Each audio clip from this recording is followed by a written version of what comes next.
is where anyone in the room is free to make an announcement, to provide feedback. We'll come to the actual sort of format of the events and how you guys would like the community to be run. Name tags. Right at the end. But right now, this is where you guys, if you're looking to recruit, maybe you're planning an event, maybe you are working on a connected device or hacking or brewing some interesting project you're working on. You're looking for kind of collaborators or investors or who knows what, advisors. This is your opportunity. It's going out on social media as well, don't forget, so it's not just the people in the room. So you never know who's going to end up seeing this. So anyone in the room, this is your opportunity, it's your open forum to say, providing it's kind of roughly on topic, anything you like. Anyone in the room, announcements, events you're organising, events you'd like the community members to be aware of that are coming up. Really? Sorry, why not? Okay, go on then. All right. Alan, Product Forge. In case you hadn't noticed. Yeah. Product Forge, we run hackathons, and we have 2 hackathons coming out this year. One on the topic of housing and homelessness with Shelter Scotland. We'll be doing that in June. And we're running a project with Carnegie UK Trust and Scottish Library Information Council on future libraries, and we'll be running a couple of hackathons this year, and the full one will be in October. So if you're interested in either of those 2 topics, then give me a shout. Or give me back. Thank you very much. You don't necessarily have to clap after everyone's. You have to clap after me. It's always nice if you feel it deserves and justifies. What's your name? I can't see your name tag from here. It says Ewan Klein. Ewan. Go for it, yeah. Do you want me to come in front or not? If you'd like to. Hi everybody, my name's Ewan Klein. One of the things I do is I work for an organisation called Open Knowledge, or Open Knowledge International. It used to be called Open Knowledge Foundation. We run regular meetups in Edinburgh around open data, open content, open access, and open design. And our next meetup is Thursday of next week, Election Day. It's going to be in Codebase, and it will start at 5:30. You can sign up on attending. I tweet as OKFN Scott. Maybe I can put that up somewhere later. And there will be announcements via that route. If you just turn up at Codebase next Thursday at 5:30, we'll welcome you. And there will be drinks and there will be snacks.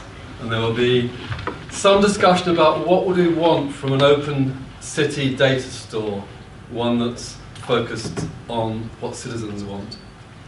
What's your Twitter? I'll see if I can find you. This is your chance right now to promote your Twitter tag. I've got 7 millions of people around the world are waiting for this moment. Grab a seat. Welcome. Thanks. Okay. N. Scott. We have something. Okay, FN Scott. One, please. His talk, yeah.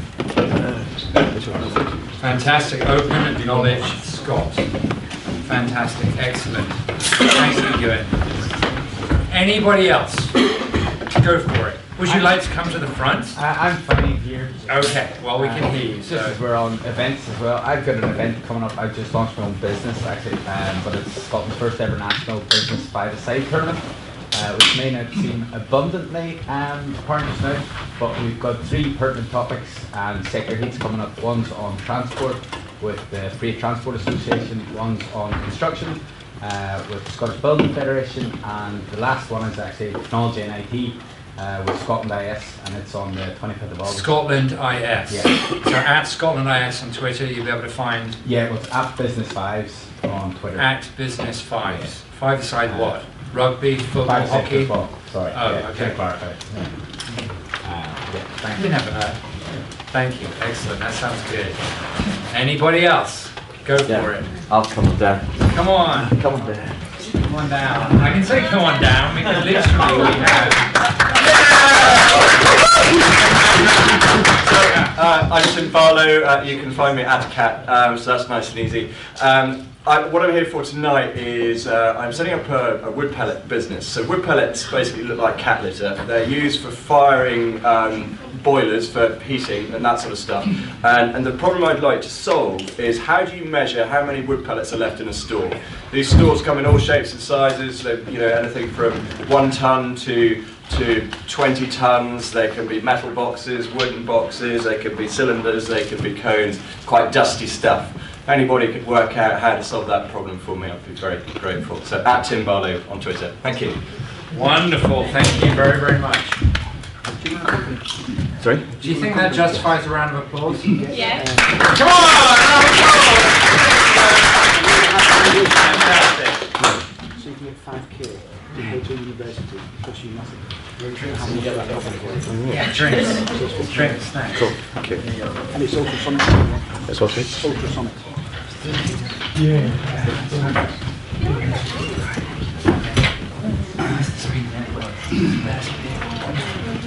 I'm joking, it's not. But that's it, it's just about to happen. Right, so, John Curtis, interesting bloke. Bless you. Would you call yourself an entrepreneur, an innovator, a journalist, an explorer? How would you describe yourself in one word? 3 out of 4 of those are right. Okay, I'm going to say innovator. Yeah, go on. Yeah, you like that? Yeah, that's good. Entrepreneurial innovator, that's 2 words. So, we actually came across each other because we were on a panel, weren't we, at a conference last year. And what was the theme of the conference? It was Mittelstand. I didn't even know what the heck that was until I was invited. What is Mittelstand? It's sort of... Mittelstand are businesses German... which aren't large, aren't small, they're somewhere in the middle, but they're run on the basis of family. So very close knit.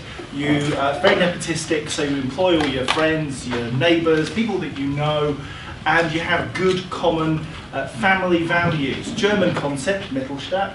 But it forms the backbone of the German economy. Yeah, right? So absolutely. these great sort of SME, small to medium-sized engineering companies, and they're world-class at what they do. Anyway, we met at that conference, and I discovered that you were working on this unbelievable project that you will speak about in a moment that involves smart buildings and smart cars and low-carbon emission vehicles and various other quite exciting things. So I thought, well, that kind of fits into the theme. It's a local story. It's very topical. And very entrepreneurial and interesting, for goodness sake. So I thought you would be a perfect speaker for us today. And we'd love to hear about a little bit more about your background and your journey to this point. Sure. And of course your vision and plans for the future. So can we all welcome John Curtis. Thank you very much. Oh, bless you, darlings. Thank you ever so much. Where do I start? John Curtis. I am a journalist, so I'm a motoring journalist. I write for the Daily Record. Sorry about that. Every week, so I have a column in the Daily Record, and I talk about cars. I talk about sustainability. I talk about doing things better, more resource efficient, less emissions, all that kind of stuff, because I'm passionate about it. 6 years ago, I joined the Scottish Government as the head of sustainable transport, something I knew bugger all about. And I remember sitting at my desk and thinking, biofuels. I've no idea what biofuels are, and it was written on a memo somewhere that I needed to meet somebody about biofuels. I put it into Google, Wikipedia came up, it told me what biofuels were, and I thought, okay, that's the start of a journey. I don't know where it's going to take me, but it will take me somewhere, because I didn't know about biofuels like I didn't know much about the Internet of Things. And over the course of 2 or 3 years, I put in all the policies for Scotland about electric cars, biofuels, hydrogen vehicles, renewable energy, sustainable transport, so buses, trains, planes, hydrofoils, hovercrafts, you name it, I've written policies about it. God, it's boring being a civil servant. Who's a civil servant in the room? You. Boring? Yeah, there you go, it's boring. Sorry, I was trying to get Tim's attention. Tim. Can you, like, can you roll me one of those? So it doesn't One of these? camera? Yeah. Okay. Is it full? Is This one is full, it is cold. There you go. I'm trying to get Tim. Now, you see, the thing is, a civil servant would have had to have had a focus group about that, would have had to sit and write policies about that for at least 3 months before we actually delivered anything of value.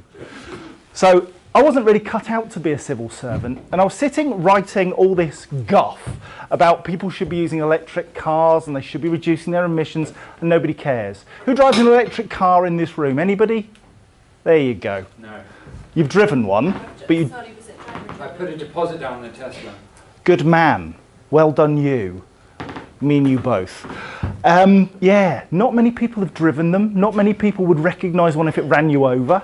And I thought, I've just wasted 2 years of my life writing policies about something I really care about. Nobody else gives a stuff about. Nobody understands, sir. I saw one at Stillings Motorway Services last week. It was a Honda, and the electric refuel point is a Nissan one, and he didn't have the compatible connector.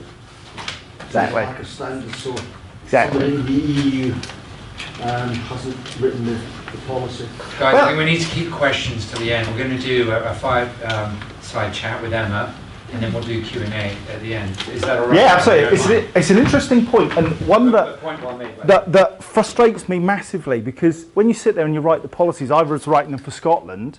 The UK go and do something completely different because they have powers over that. Europe does something different. The Japanese, they're busy doing something completely different. There's no consistency, there's no sharing of information, and worst of all, there's no focus on you, the people who might actually use them. Nobody cares what you want. What they deliver is what they can make. We're technology-led rather than being market-pull. So you as the market should be saying, I want better, cleaner, cheaper transport. And if you do want that, who do you tell?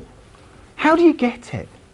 Because we're being stitched up by the public transport authorities who take 14% of our disposable income for transport. 14! In Spain it's 2%. In Germany it's 3%.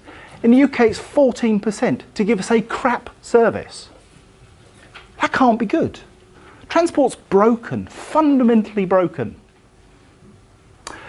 And I left the Scottish Government 3.5, nearly 4 years ago because I was frustrated. I was frustrated that I was writing all these policies to help save lives. You know that emissions from the back of cars are nasty things, yes? We've seen the Volkswagen scandal, we've seen the Mitsubishi scandal. Frankly, they're all at it.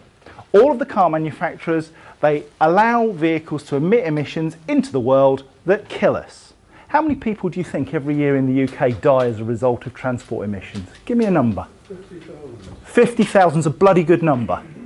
It's 5.5 million, thank you Ewan, Professor Ewan. 5.5 million people worldwide die every year as a result of poor air quality. 5.5 million. Now I don't want to downplay the Hillsborough stuff that's going on at the moment. 96 people died. A terrible, terrible tragedy. And the news is full of it. 40,000 people last year died through poor air quality, and nobody cares. That's got to change. How do you make that change happen? How do you find out about low emission vehicles? How do you find out about better transport? How do you find out that there is a better way? Who's going to tell you? Me. That's who. So I left the Scottish Government 4 years ago and I set up Revolutionall. Revolutionall is a business which fundamentally looks to improve transport by doing two things. One, Transport for Scotland, which is a transport integrator. When you want to go from point A to point B, you might have to use multiple modes of transport. So you might have to use your feet to walk to a point where you pick up a bus or a bike or something to take you part way, where you might interface with a train. You get on the train and you go along your journey, you get the other end and you walk again. And none of these things are connected. None of the systems are connected. None of the timetables are connected. So if I want to look at Lothian buses and the trains, I have to look at two different timetables. There's nobody that can tell you how you get from here to my home in Falkirk, the complete journey. and allows you to book it. That's nonsense, utter nuts. So we're setting up something called Transport for Scotland, working with CGI, a big consultancy firm, to look at integrating transport, knitting everything that we've got in central Scotland together so that you can make informed choices about how you move about. We do things through habit. We do things because we've always done them. 50% of people moving between Edinburgh and Glasgow drive. 50% drive. Now, the average cost of driving from Edinburgh to Glasgow and parking all day and driving back is £58 a day. Yet you can do that journey for £23 a day on the train. So why are people spending £35 a day more than they need to go in their car? I don't understand, but part of it's because they haven't got the information. The other thing I'm doing is Revolutionall World, and this is the sexy, exciting bit. Oh, sorry, Poppy, got a bit excited there. Revolutionall World. About 18 months ago, I did a feasibility study for the Edinburgh Centre for Carbon Innovation.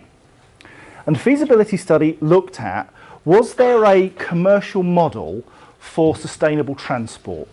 Could it wipe its face, or did it need to be government subsidised? And having come from the government, I thought, yeah, just chuck loads of government money at it, it'll work. And people will buy electric cars. There are 2.9 million cars in Scotland and just about 2,000 electric cars. Oops. We've got a big problem because the Scottish government have said by 2050 there will be no petrol cars. There will be no diesel cars. And at the moment, we've got 2,000 electric vehicles. 0.0001% of all the cars on the road are electric or low emission. We're doomed, as they say. It's not good. How on earth are we going to sell 2.9 million electric vehicles, low emission vehicles, hydrogen vehicles, using biofuels, using seawater, air? They all exist. Many of you won't know that because you're specialists in your field. But I'm a specialist in mine, and I want to share with you that specialism. I want to share with you that knowledge. So what we're doing is, as a result of that feasibility study, we realised that we needed somewhere to show you how you can use an electric vehicle, hydrogen vehicles, low emission vehicles, sustainable transport, get better transport for moving people and things about. And we came up with this madness. It's called Revolutionall World. First one's maybe going to be in Falkirk, and I'll explain that in a minute. It's a 10,000 square metre. If you can see right at the top, there's a kind of green croissant sausagey thing. That's the building, 10,000 square metres, sustainably built, carbon neutral run, operation with a 1.2 mile test track, which has access to the 1.2 million people who go to Falkirk to look at the kelpies. Have you heard of the kelpies? Two big steel horses in a field? Yeah, 1.2 million people go there every year. And then they go home again, saying, oh, they were nice. And that's it. And you think, oh my God, there's a massive opportunity to talk to people, to engage with people, to get them to understand that actually they could do things better, greener, cheaper. Ooh, I like commercial opportunity. So, talked to Falkirk Council and they said, yeah, we can give you that piece of land, 12 hectares. Yep, we can do a deal on that.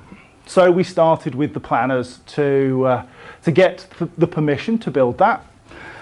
And I was introduced to a man called Jonathan Guthrie from the Scottish Government. And Jonathan said, we've got some investors who might be interested in helping you on this journey to create this building. This building will cost about 60 million quid. I don't have 60 million quid. You may notice there is bog all in my pockets. So I need somebody with very, very deep pockets and lots of money to help me do this. And Jonathan introduced me to a man called Dr. Peter Zhang. I'll explain about Dr. Peter Zhang in a minute. A Chinese man. He and I sat down for about 45 minutes, and he's got more wealth than you can ever imagine. If I tell you that he's investing at 11.8 billion in HS2 rail, if I tell you he's investing 3.8 billion in Hinkley Point Power Station, down in Somerset, the nuclear power station, this guy is seriously minted. I got to chat to him. And he said, like your plan, but it's a bit small. Okay, I said, what's the kind of scale of things that you would invest in? And he said, well, you tell me 20 sites you want to build in, we're in. Quick bit of maths, 1.2 billion. And he said, yeah, we can do that. And I fell over. So, 1.2 billion to deliver 20 of these centres around the world, to help reduce the emissions from transport, to save some lives, to make a difference. And that's what drives me. But I like to have a bit of fun. So what we'll have is a connected, sustainable business with a bit of Disney magic thrown in. Because people need to learn. You need to learn about low emission vehicles. You need to want to drive one. Emma, you've driven an electric car. I have. Simon, you've ordered a Tesla. Have you ever driven one? I was kidding, by the way. You unspeakable wretch. I wish I had, though. Has anybody else driven The one? amount of people who have placed an order on a Tesla is astonishing. 320,000 people ordered one in 2 days. So you've driven one. What did you think of the electric car you drove? Absolutely terrible. What was it? Enfield. Oh, well, that's going back. It is. Things have moved on, fortunately. Yes. But it was not ready for prime No, time, no. Tesla is getting there, Oof. but they've got some problems. They do have some problems. 0 to 60 in 2.8 seconds, 330-mile range, £100,000. I actually drove a Leaf. I just remembered it was at the motor show. Yeah. It was up in NEC Birmingham. Yeah, they had kind of an Yeah. indoor track and you could just get in and drive it around. It was kind of a peculiar, first of all, to be driving a car indoors with no sound, engine sound was very weird. And I'm a fully fledged petrol head, so I like the sound of a V8. No, I'm thinking the Leaf has a sound generator to warn people in the road. It does. Yeah, but it just felt weird. You may have switched it off indoors. No, under 15 kilometres, it's always on. So yes, so absolutely, I was a Nissan ambassador, so I sell them for a living. Compared to a V8, it's quiet. Yeah, it's quick too. So an electric car, 0 to 60 in the Nissan Leaf was about 8 seconds. The acceleration's like a 2.8 petrol, if that gives you any idea at all. It's quick. You can feel it in your back. And people always imagine electric cars especially are slow. They're like milk floats. That ain't the case, and that's why we need the track. We need you to get out there and have some fun. Safe fun, 70 mile an hour fun, not 110 mile an hour mental stick it in a gravel trap fun, but good fun so that you can compare like for like. So you can go to Ford, Vauxhall, Nissan, and so on and so on and so on, and compare like for like, and see which you like. If you like none of them, that's fine. Keep doing what you're doing. I have no problem with that. Perhaps you want to learn about the best ways of walking, the best routes for walking, green tourism, and how you get around Scotland without polluting the planet. I'm not a lentil munching sandal wearer. I am a real human being. I have a 3-litre diesel outside, Jaguar XFS, 0 to 60 in 5.9 seconds quicker than a Porsche. Okay, so I come from the real world where people will always want to have fast, dirty cars. However, there's a better way of doing lots of the journeys that we do. I have a Nissan Leaf. My Nissan Leaf is electric. It costs me 2p a mile to run. Petrol car, about 16p a mile. So I'm quids in, saving money hand over fist. And that's why I do it, because it's better value, better for the environment. The business, unfortunately a lot of this you can't read, is around managing the negative impacts of transport. We all know that there are costs associated with transport, whether it be trains, buses, whatever it might be. They create noise, pollution. They're not good things. We can do it better. The electrification of the line between Edinburgh and Glasgow is a good example. With investment and with the right thinking, we can do better things. But this is a market that's massive. The electric vehicle market in the UK is estimated to be worth £51 billion every year by 2030. 51 billion. Just in the UK, this tiny little dot in the middle of nowhere. I've got an opportunity to go out to 20 markets and work with people to help them understand what we can do with low emission vehicles. And we do that in a number of ways. I mentioned smart tourism, green tourism. We want people to come to Scotland to enjoy. Why do they come to Scotland? They come to look at its geography. It's a beautiful country. It has fantastic people, fantastic cities and towns. It is stunning. And we throw them into a hire car and we say, go and pollute our lovely country. It's mental, absolutely mental. So let's give them electric cars with a decent charging infrastructure that works. That you don't rock up to a charger and it's broken and we go, Scotland, eh? Which is what we do at the moment. An education centre, it's really important. Those two little people down there, they're my most important customers, Rory and Poppy, because they're the people who really matter.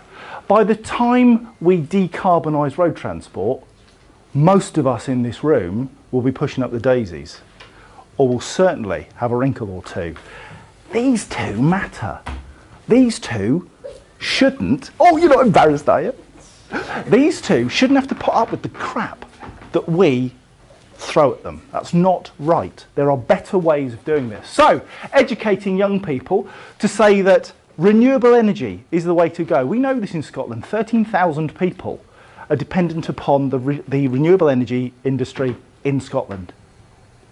Let's build on that, the Alex Salmond era, if you like, with a sustainable transport network that uses that renewable energy. Much of the renewables that we generate, we don't store, because we haven't got the methodology. But here's the thing, electric cars store electric. Hydrogen cars can store electric. They are storage vectors for the energy industry. We can actually capture the free energy that we have in Scotland and use it for ourselves. Free energy. What's not to like? A business centre, so many businesses. Emma, you worked for a company called Route Monkey. Route Monkey was a company that looked at how you use vehicles and do it more effectively, more efficiently by optimising the routes, the ways that people go, because traditionally what we do is we either get into a car and say, I know how to get there, and we just go. Whether it's a good route, worse route, don't really know. We just do it because that's what we've always done. Your company used to do something about that. Still do something about that, you don't, because you left. There's also fleet optimisation. So within a fleet of vehicles, the Scottish Government have got 300 vehicles.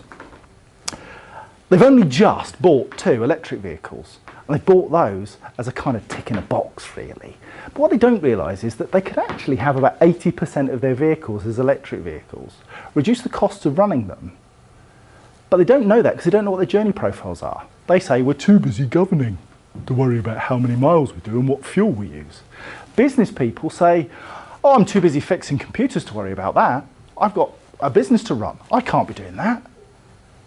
What we can do is we can say, okay, let's have a look at how your business operates. Let's look at what fleet you have.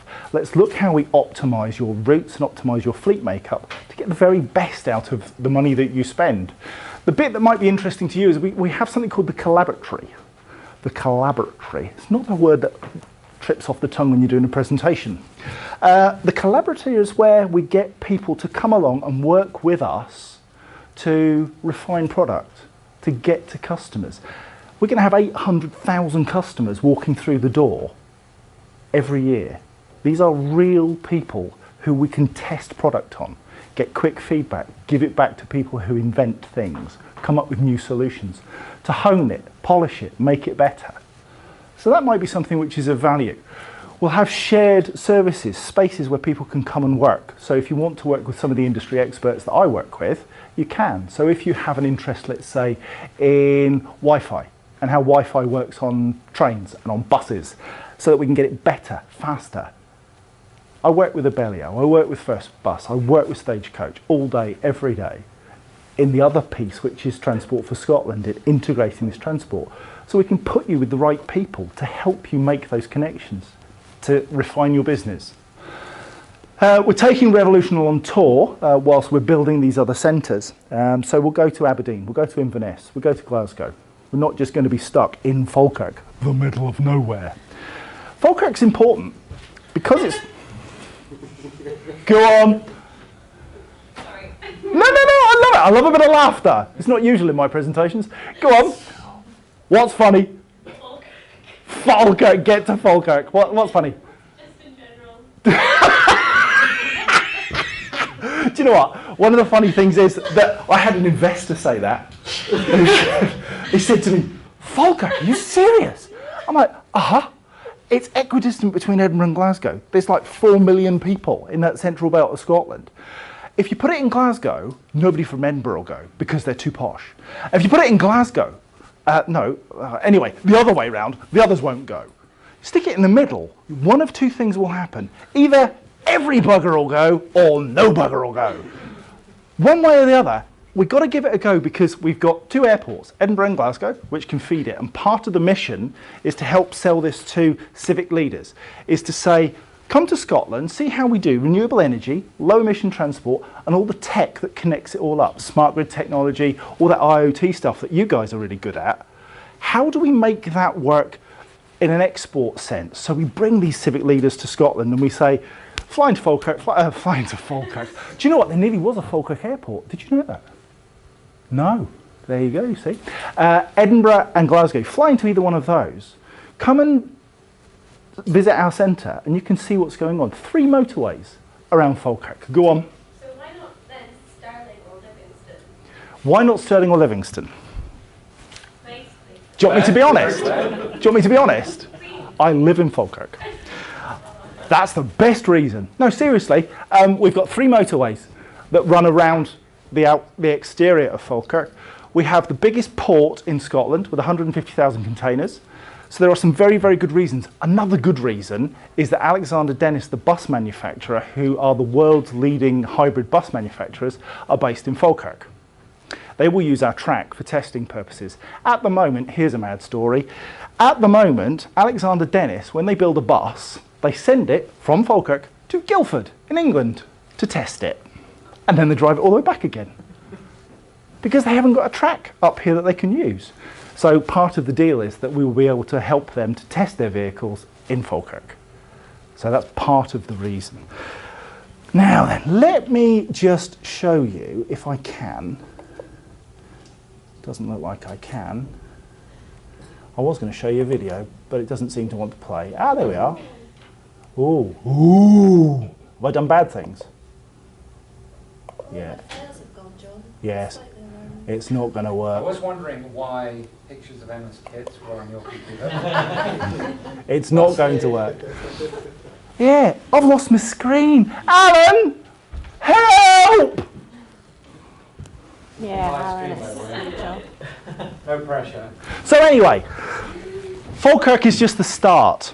This is going to sound mental, seeing as I was a civil servant 4 years ago, but the Crown Prince of Abu Dhabi phoned our architects, well, not him personally, but one of his officials, and said, we've heard about this Revolutionall world thing. It was put in for an architecture award in February.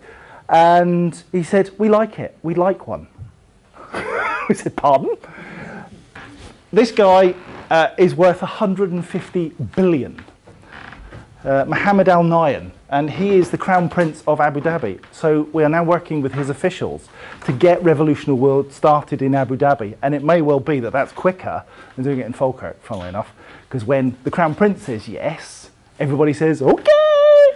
So Falkirk is a bit challenging, but Abu Dhabi's a piece of cake. Thank you, Alan, very much for making that work. As I say, the Future Projects Award for 2016, we were put in for that, and that's where the Crown Prince's people saw it. Our building is based on the Tesla coil. So some may know of the Tesla coil. It's kind of important for electric motors. It's there. What we did was we stuck 2 together, made a kind of croissant-y shape, and then we made it full of solar panels and seed them so that we can collect all the rainwater.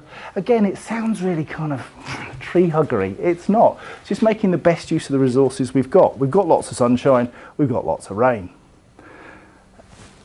Now, I'm not going to bother with, I'm not even going to try and do that video. There's a video in there. Shall I try? Yeah, go on. Yeah. Give it a whirl. Let's give it a try. Would you play, please? Oh, here we go. This is the sort of thing we're going to do to get people involved, to get people understanding, to have some fun. This piece of kit is 50 grand. So we can have Formula E cars, racing cars that don't use any power at all, mocked up on these screens, curved screens, about 270 degrees. And believe me, that feels like you're in the car. Oculus Rift, you'll have seen the Oculus Rift headsets. We'll be using those as well to give people a real excitement factor. Because at the moment, if you want to see an electric car, good luck with that, whereas we can actually model anything. So if you want to have the Enfield from 1900 and frozen to death, we can model that and we can make it happen. If you want a 1920s New York truck that was electric, 30% of them were in the 1920s, we can do that. We can make that do anything. So you can take it out on the track, you can sit inside and play, or you can just go completely bonkers and drive a Nordschleifer and a Ferrari. You choose.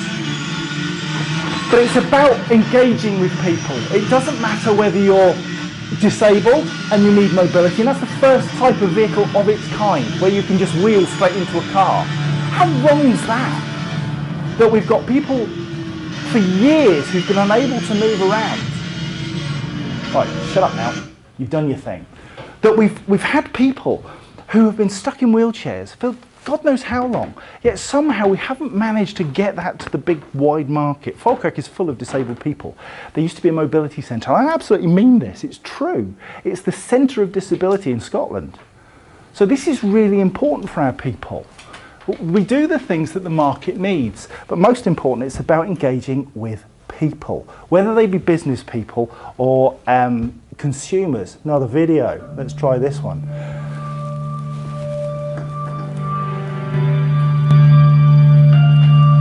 We want to show you the art of the possible. So this is the Faraday Future. This is one of the most amazing vehicles I have ever seen. And it's real. I don't know if that helps. So you can set up the car yourself using your smartphone. So you can give it more torque, less torque, quicker acceleration. You can change the suspension, the brake settings, everything, using an app.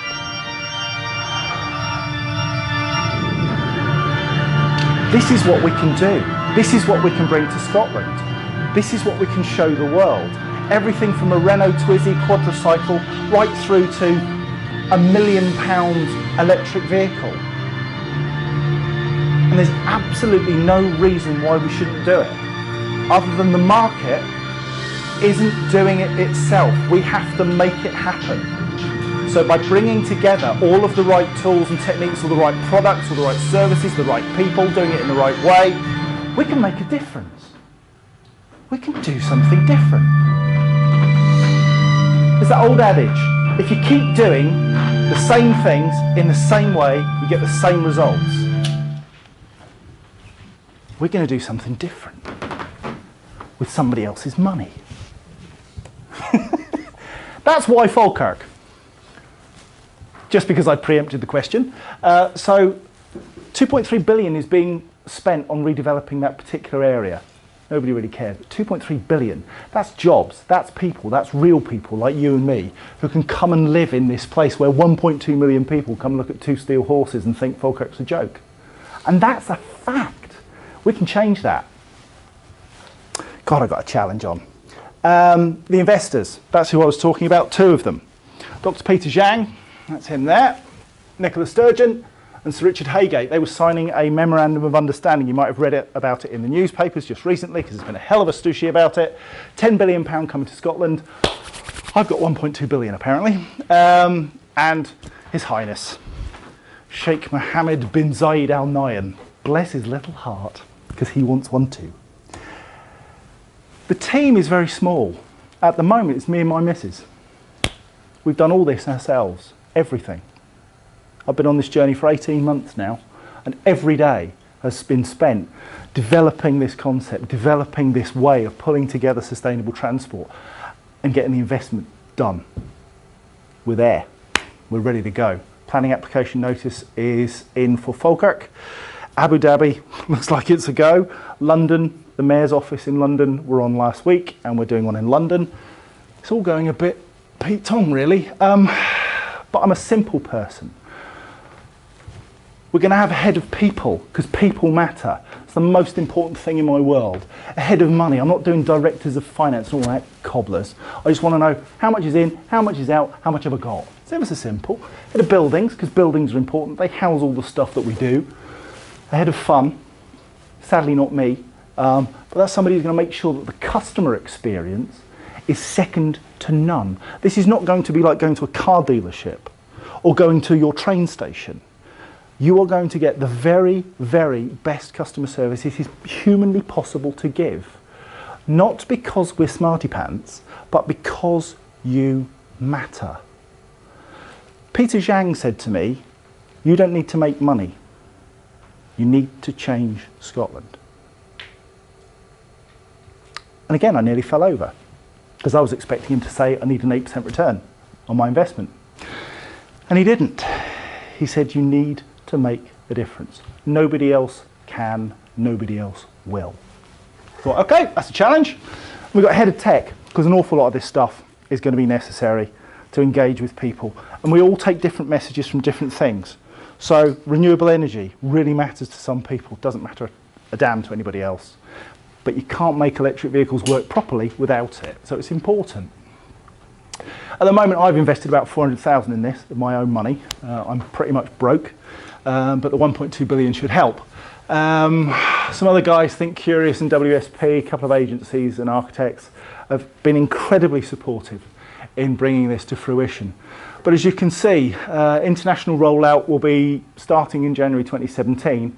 I've got a lot to do this year to get the plans through for Falkirk in 2016.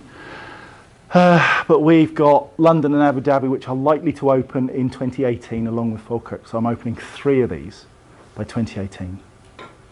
It's a good job I'm bald, because I would be by the end of that. But the work then is not done. And this is not pie in the sky. And if I was sitting where you are, I'd think, he's mad. He's utterly mental. You can't do that. 20 of these centres in 4 years. I don't know if I can do it, but I'm going to give it a good go. Again, because it matters. Look at the places that we've chosen. Mumbai, Delhi, Beijing, Seoul. The numbers of people that die there as a result of air quality. I saw some face masks that were taken, photographs of face masks that were taken today, with the pollution caught in the gauze of these face masks. It is the most incredible thing I've ever seen. And it's going into people's lungs every day. It is the new smoking. And you heard it here first. Driving a diesel, what I do, is just the new smoking. And it is going to bite us all. A low emission zone is coming to Scotland by 2018. Has anybody seen that? No? Go and have a look at the SNP manifesto. The SNP are almost certainly going to form the next government in Scotland. They have committed to a low emission zone in Scotland by 2018. We are not prepared. We are not ready. We cannot do this unless we get our act together. And I'm hoping that with a lot of help in Scotland, we can prepare Scotland for it and make a difference. We can make some money too. I reckon that we can turn over about 57 million a year in our first year, with 30 million of cost. So it's hugely expensive, massively expensive. The majority of our cost, as with most businesses, is people. You won't be interviewed for this job, you'll audition, because this is a performance every day. This is not going to be like any job you've ever had before. We don't want grey, boring, unhappy, coming to work because you have to people. You have to be like me, you have to want to be there. You have to want to make a difference. And if you don't bother coming. Transport for Scotland, very quickly explained, this integrated transport piece. Edinburgh in the east, Glasgow in the west, a train line which runs through the middle, and what we're doing is we're taking all of these operators and we're integrating them into one package so that you as a customer can use your smartphone to access a lot of information and services. The vision is that one day you will be able to pay us a fixed fee, let's say £300 a month. And for your £300, you can go anywhere within 100 miles. You can get a taxi, you can get a bus, you can get a train, you can get a hire bike, you can get an electric car. You just pay us the money, off you go. If you want a taxi within 15 minutes, you pay us 300 quid. If you're a business user and every second counts, you might pay us 600 and you'll get a taxi within 5 minutes. You can go 200 miles free, and so on and so on. We build packages like we do with mobile phones. So that's what we're working towards now with Abellio, First Bus, Stagecoach, CGI, to make integrated transport work so that you get a better deal. Because at the moment, you're paying a lot more than that. 500, 600, 700 pounds for your car, for the way that you move around, for your season ticket, and multiple season tickets that you don't use all the time. Again, there's a better way.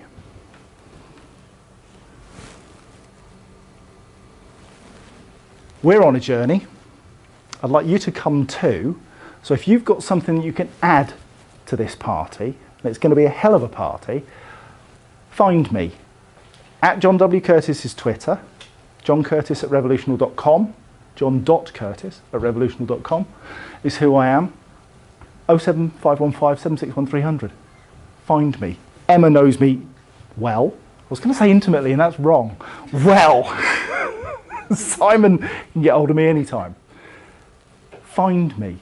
If you can make a difference, if you can make that happen, if you know something, someone, somehow that can save one life because we do things better, and we can save some money, and we can have some fun at the same time, you might just be for us.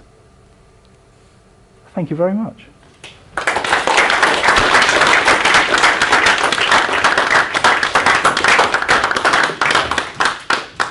So I think what we'll do is take a quick break, have a few drinks, maybe we'll do a Q&A, and then we'll go through to the fireside chat, which will, I hope, reveal a little bit more about you as a person, because I know more about the project you're involved with, and I did do a little bit of research, obviously, but now I know a whole lot more about it, which is fantastic. But I want to know what motivates you, how you came to this point, and all that sort of stuff. So I think intimacy will be the name of the game potentially. How intimate is yet to be revealed. I'll leave that down to Emma to figure that out. But let's have a quick drink, quick mingle, comfort break, 5 minutes. How about that? And then we'll do the quick sort of town hall meeting at the end, which is just to get your feedback in terms of how you'd like the community to move forward. Okay, take a break, drinks, hopefully.